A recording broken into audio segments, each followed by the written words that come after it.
Hi everyone. Our client Elizabeth is an 85-year-old woman who had a massive left side stroke resulting in right side hemiparesis and oropharyngeal dysphagia.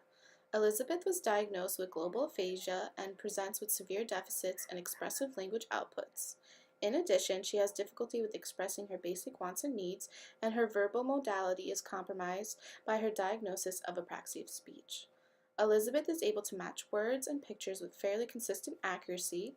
She relies on reading facial expressions and gestures in order to comprehend a message, and her memory in regards to family members, her biological past, and rituals of self-care appear intact. Now we are going to meet with Elizabeth and her family. Hi, I'm Nicolette. Hi, I'm Victoria. This is my mom, Elizabeth. Hi, Elizabeth. How are you today? She's good. She's having a really good day today. That's great to hear. Elizabeth, I understand you recently had a stroke. Is this correct? Yeah. How have you been feeling since? She's had a rough couple of days. Okay. Elizabeth, is it okay if your daughter answers some questions for you? Great. So, what are your concerns? I'm a little concerned with her communication skills. I noticed that they're starting to affect her daily life. She's been crying a lot. I noticed she gets frustrated. I never know what she wants for dinner, for lunch, and I can tell that's really starting to irritate her. Yes, it must be very hard, and it's going to be an adjustment and a lot to take in.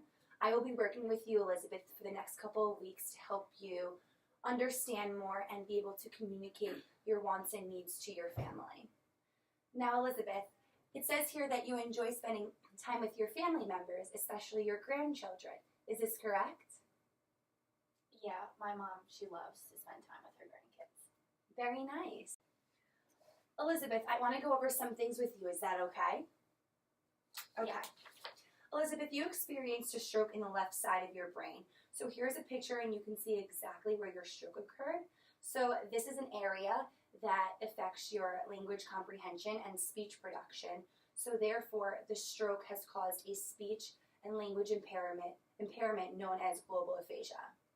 Okay, now what exactly is global aphasia? So it is a type of aphasia, and aphasia is an acquired language disorder, and it often happens due to a head injury or a massive stroke. So global aphasia is where an individual will have difficulties understanding someone's spoken language and having difficulty with the ability to speak. So this is why you are seeing difficulties with Elizabeth in her communication. Okay, great. Thank you for clearing that up for me.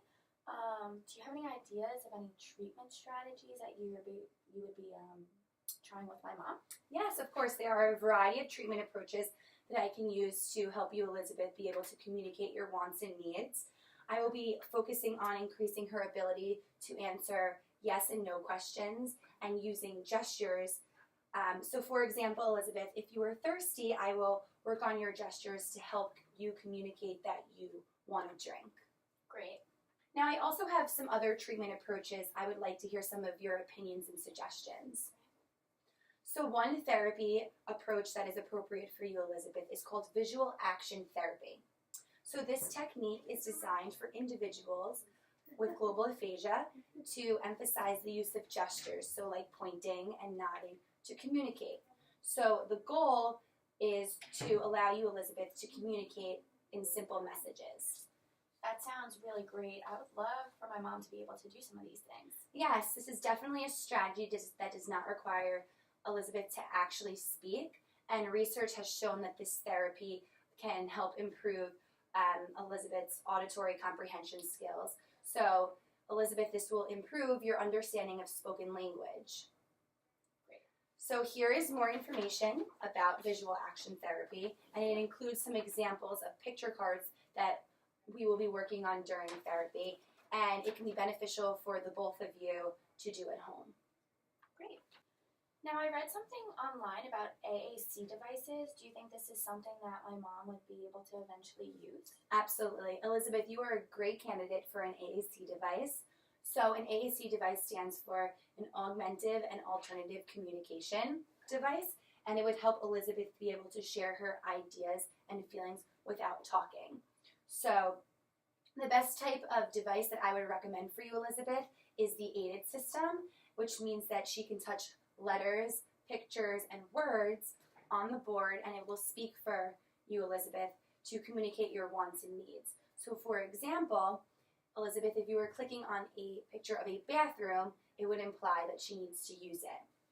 So I will say that they are expensive.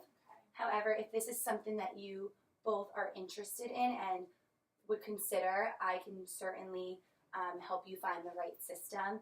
And research has shown that AAC devices are increasingly being used with patients with global aphasia during intervention. That's really great that they have devices like that. Mhm. Now, how often do you think my mom should receive speech therapy?